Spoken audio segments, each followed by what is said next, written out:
So I'm a corporate director for NatWest, look after TMT clients, but my speciality is telco digital infrastructure, fibre, subsea cabling, and the things that I would classify digital infrastructure.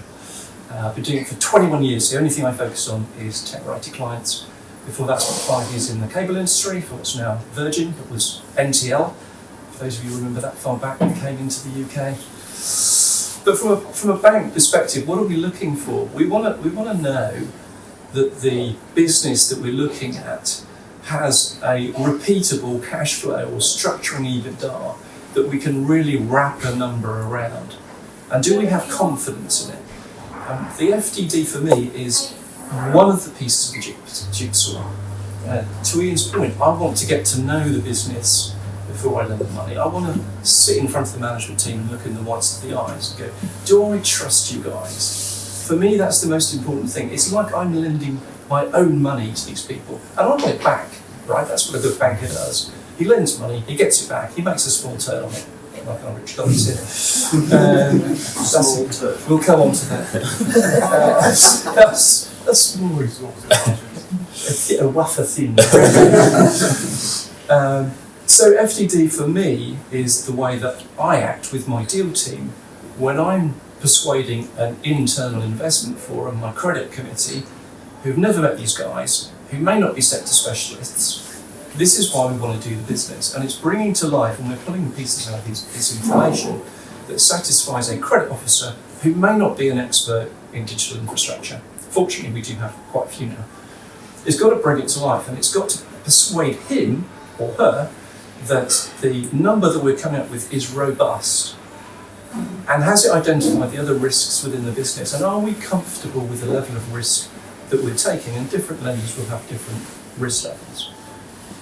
I think the FTD piece more generally, if you're an acquirer or you're selling a business, you probably maybe have a bank at the moment, you may need to go to 2, maybe 3, maybe 4 banks. It can save you a huge amount of time because that document is something that represents your business to a number of parties. And what often gets lost in the mix is the amount of management time you have to persuade somebody else who doesn't know your business particularly well that they should be making an investment, whether it's equity, whether it's debt, doesn't matter. You've got to persuade them you're the people they should be putting their money with. So I think there are many levels to due diligence. Obviously, it's about mitigating risk as far as we're concerned. Your points on capability or scale, really important. Does the business understand why it's buying that business? And can they prove to us that once they've done it, they have an integration roadmap that shows how they're going to look after this business?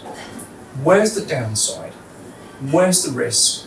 Don't put a load of stupid exceptionals to build up the EBITDA because I'm not going to believe them. So be honest, be truthful about what's in there, and then talk about the things that banks want to know that's important. Show me the recurring revenue. Don't show me the one-off product sales and expect me to get excited by it because I'm not going to. That might not happen next year. You might have the situation we had a couple of years ago where chip manufacturers went into meltdown and your sales cycles went from 6 weeks to get product to 6 months. If you're trying to wrap professional services around the product piece and you haven't got the product piece, your pipeline is going to go north or right very, very quickly. So these kind of issues, hopefully, is what FTD should pull out. What I do like about, and again, I've only had a very short demonstration, is the interactive nature.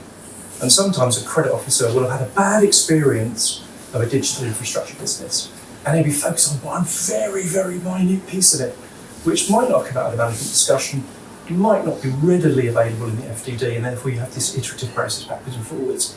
If I could go back into a tool and it shows me the information that this particular credit officer has a real bee in his bonnet about, that's very powerful. And finally, FTD for us is like an insurance policy. I'm going to my credit committee and saying, I like this business, these are the reasons why I like it, and it's not just me that likes it, it's external analysis of the business is saying the same thing, and it's getting a good report. So engage your stakeholders, not just use it as a one-off tool.